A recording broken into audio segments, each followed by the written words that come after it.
Psalm 115, and we'll read from verse 1.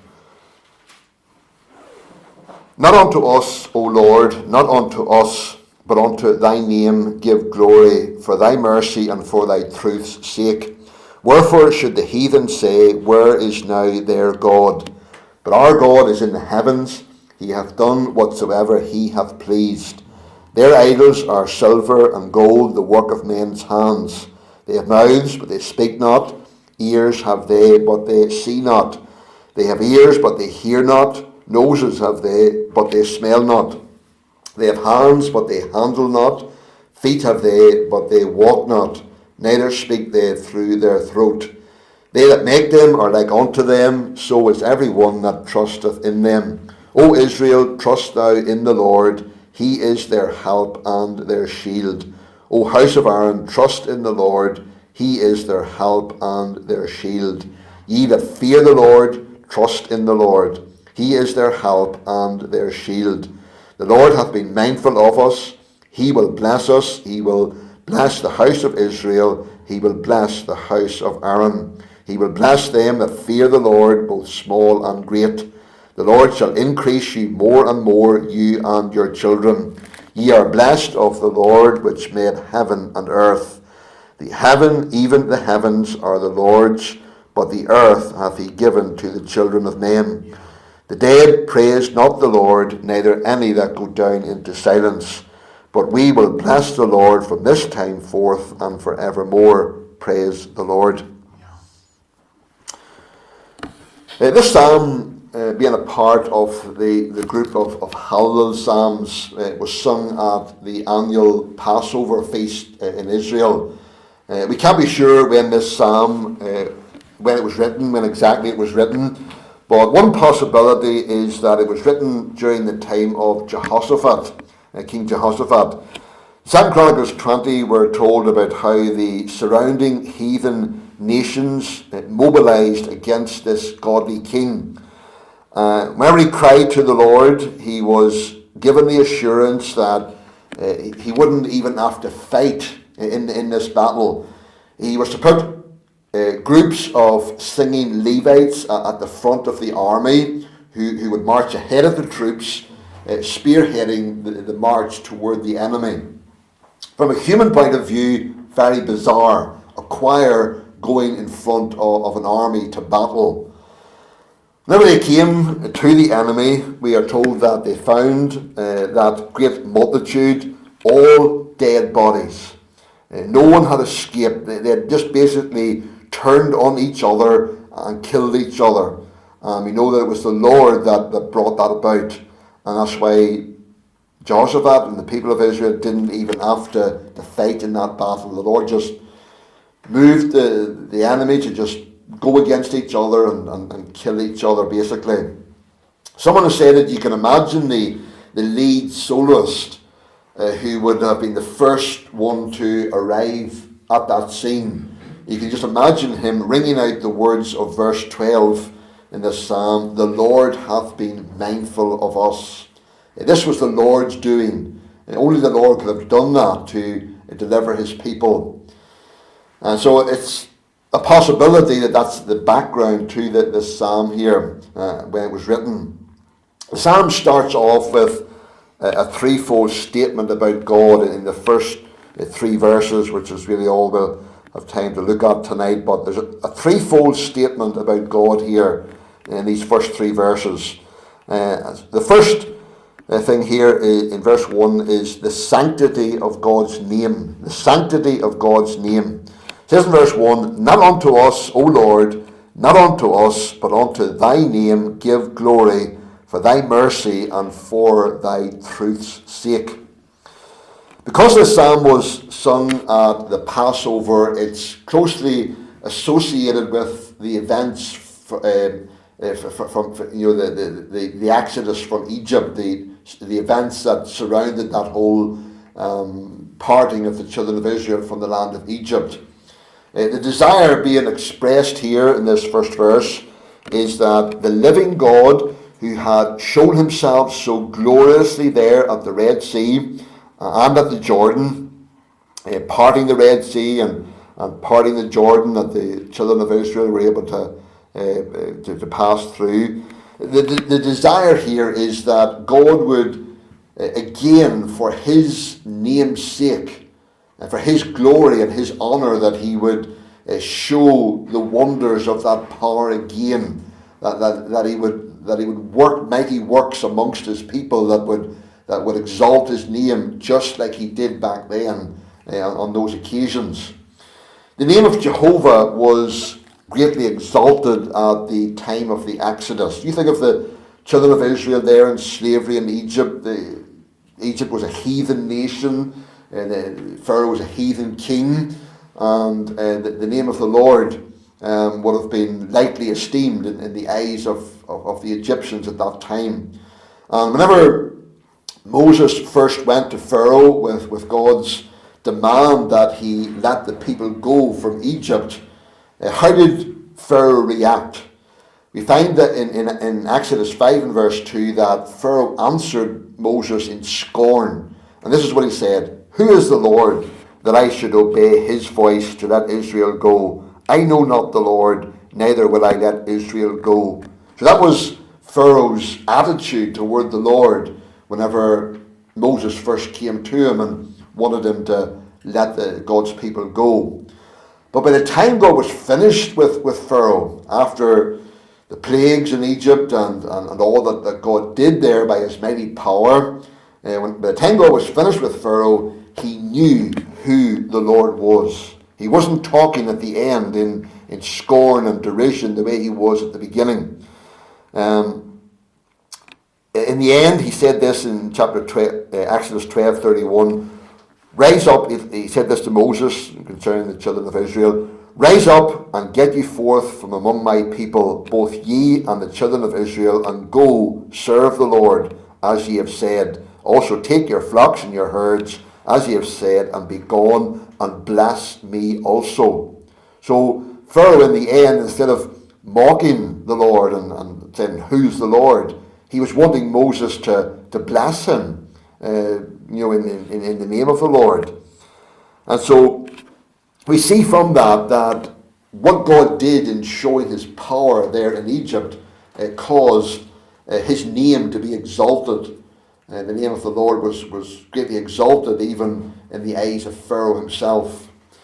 Israel's redemption from slavery in Egypt was forever associated with the name of the Lord. Even to this day, whenever the people of Israel remember the Exodus from Egypt, they remember it in terms of what the Lord did and the Lord's power that was shown at that time. And so the Lord's name is forever associated with what happened there, their redemption from slavery in Egypt. The name of the Lord was greatly exalted and glorified in the eyes of the nations around him, as God showed his power on behalf of his people. Whenever they marched into Canaan, remember the words of Rahab to the spies in Joshua 2:9-11. You want to just turn to that, we can read that. In Joshua chapter 2, verses 9-11.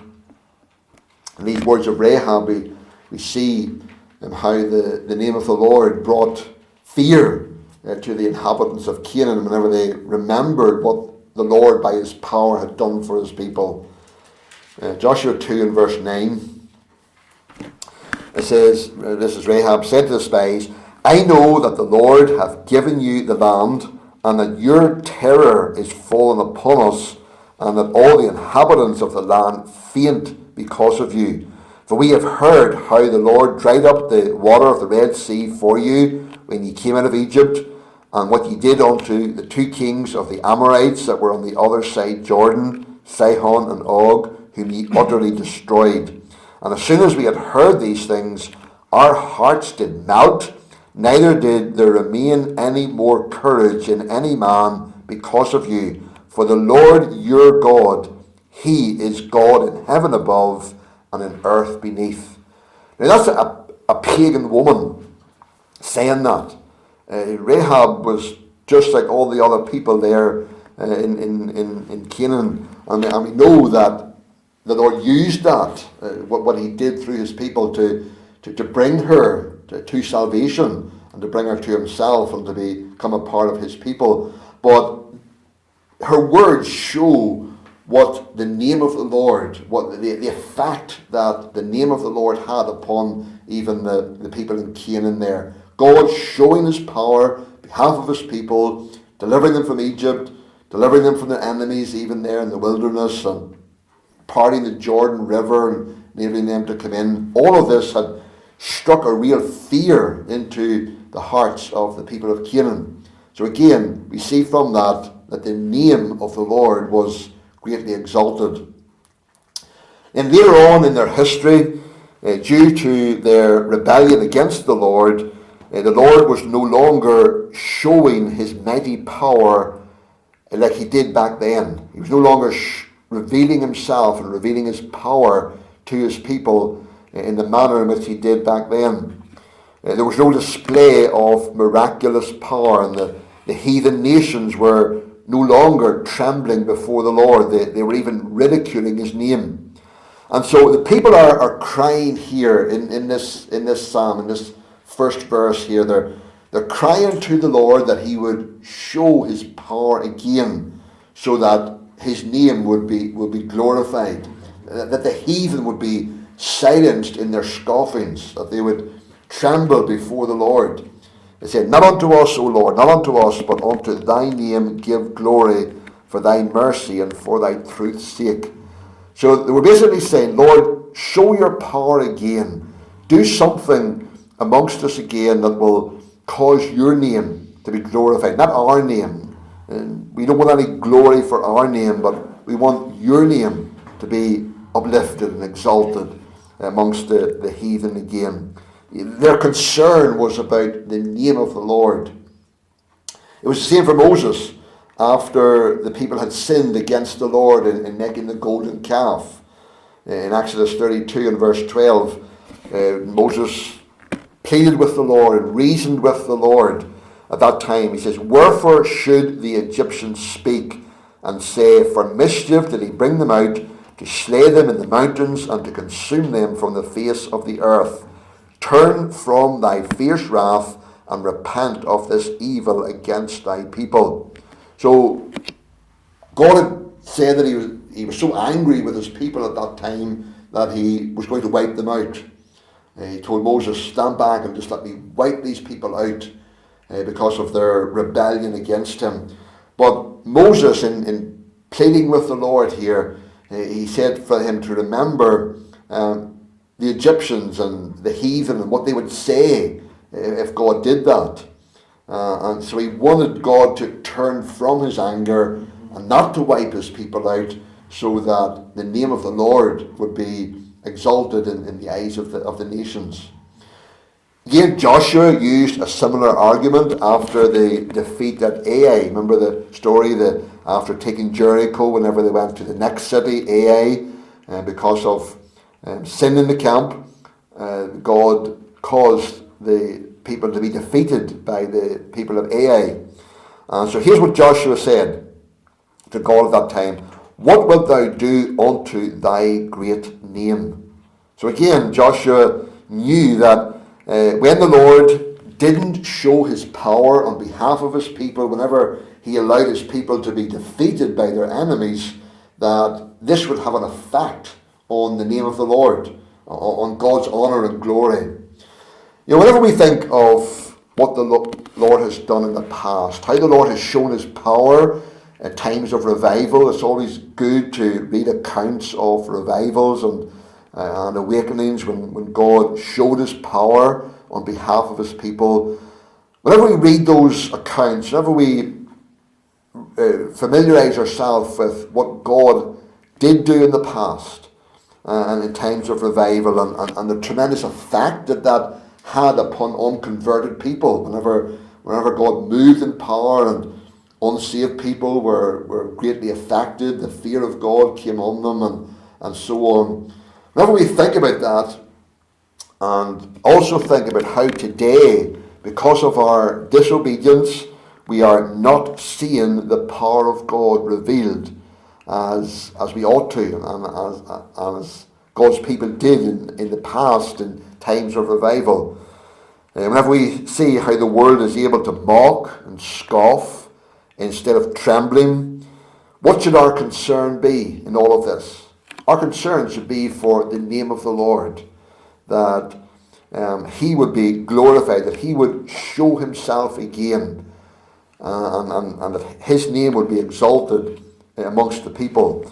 Our concern shouldn't be primarily for ourselves, but for the Lord's honour and glory in all of this. Our cry should be, in verse 1, not unto us, O Lord, not unto us, but unto thy name give glory for thy mercy and for thy truth's sake. Now, why are the words not unto us repeated here at the beginning? Not unto us, O Lord, not unto us. Why the repetition here of those words, not unto us? Well, it seems to indicate the nature of how serious the desire of the people was at this time, not to take any glory for themselves, but to give it all to the name of the Lord. It may indicate even the desire to renounce any desire that they may have previously had to take glory for themselves, and then their passionate desire that at any cost to themselves, God would magnify his own name. This is a good prayer, I think, for all of us to continually pray.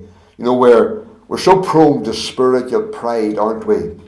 We want to look good in the eyes of other people. We want other people to praise us and to think well of us. Or to realise continually that we don't have anything in ourselves. We're nothing in ourselves. We owe everything to the name of the Lord. Everything we are and everything we have, we owe to the name of the Lord. And our constant prayer and cry should be, not unto us, O Lord, not unto us, but unto thy name give glory for thy mercy and for thy truth's sake. So the prayer desire of the people here is that God would glorify his name for his mercy and for his truth's sake. The mercy and the truth of God, these were the attributes of God that seemed to be most in danger in the eyes of the heathen nations at that time.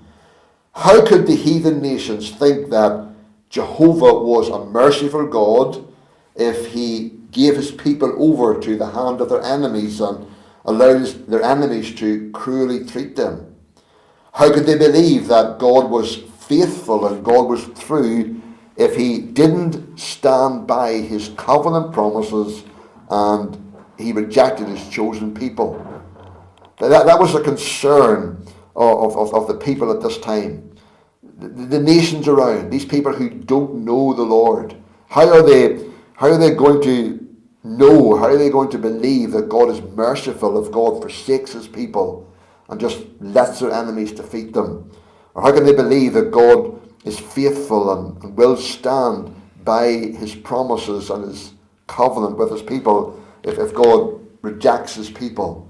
That's their concern. Someone has said, God is very jealous of the two glorious attributes of grace and truth, and the plea that these may not be dishonoured has great weight with him. We need to pray that God would visit us again in our land, our nation, and even here in this little fellowship, that God would show his power amongst us again, show his power on our behalf, so that the world around us, the unsaved around us in this community, will see the reality that God is a merciful and he is a faithful God, that God keeps his covenant promises to us. So that's the first truth about God that we see here, that the sanctity of God's name. But then secondly, in verse 2, we have the scoffers of God's fame. The scoffers of God's fame. Verse 2, it says, wherefore should the heathen say, where is now their God? You know, there have always been people who dare to mock at the things of God. That there's always been people like that. Atheism is rife in our day, including, sadly, our own Prime Minister. Our newly elected Prime Minister is an atheist, doesn't believe that God exists. Brazen things are said about God by many people who are in the positions of being able to influence the thinking of many people, including in our universities. It's amazing some of the things that are being taught by university professors to our young people, and especially when it comes to the things of God. Robert G. Ingersoll was a renowned agnostic in the 1800s, even getting the nickname of the Great Agnostic. He was a writer and a lawyer. On one occasion he was addressing a large crowd, and as he was addressing them in front of that large crowd, he challenged God to strike him dead within 10 minutes if he really existed. Very foolish thing to do. Dr. Joseph Parker, a renowned preacher at that time, rightly remarked, "Did the gentleman think he could exhaust the patience of the eternal God in 10 minutes?" Whenever we hear the scoffings of these people, and there are many such people today, what should be our response? Our response should be to cry to God that he would show himself again in such power and remove every reason for men to blaspheme and ridicule the things of God. Whenever the world sees the church in decline and the rise and seeming success of all of these anti-God agendas, such as the LGBT and the abortion and euthanasia, the feminist movement and all of these things, whenever the world sees the seeming success of all of these things, this gives them a reason to say, as the people said here, "Where is now their God?" That's what the world is so inclined to say whenever they see the success of these things and see the decline and the powerlessness really of the church in these days. Where is now their God? Where is God in all of this? You Christians talk about an all-powerful and mighty God. Well, where is he? What was he doing? These things are succeeding and going forward. And what we need to do, our response, should be to cry to God that he would so show his power again against all of these agendas, and so show his power that people will not be able to mock and to scoff at God and his existence and his ability to deal with these things, but the world will see the living proof that God can and God does show his power and deal with these things. Spurgeon said this: "They speak exceeding proudly, and only God can stop their arrogant blusterings. Let us by extraordinary intercession prevail upon him to interpose by giving to his gospel such a triumphant vindication as shall utterly silence the perverse opposition of ungodly men." I trust that there's a desire, whenever we think about these things, a desire within our hearts to really cry to God that he would show his power. And that's why we meet together for prayer. That's why we believe in the importance of prayer, and both private and public. Because we desperately need God to come and show his power, to stop the mockers and the scoffers. The sanctity of God's name, scoffers of God's fame, and then thirdly, the straightness of God's aim. In verse 3, "But our God is in the heavens. He hath done whatsoever he hath pleased." Someone has said, God goes straight to the mark of his own sovereign will. God is in the heavens, we're reminded here, and he's doing whatever pleases him. How are puny little men scoffing at him? He is far and above all of them. He doesn't even have to respond to them. So powerful and so mighty is God. You think of insignificant wee men sneering and mocking at God. But what can they do to the one who is in the heavens, ruling supreme over all and over every opposing power, reigning from his throne, high and lifted up? That's the God that we worship tonight. That's the God that people are seemingly speaking against and trying to deride and to mock. He's the one, as verse 3 says, who is in the heavens. He hath done whatsoever he hath pleased. You know, it'd be a bit like me trying to badmouth King Charles and saying what I think of him, saying that I think he has too much money, and so on. Well, what effect would that have upon him?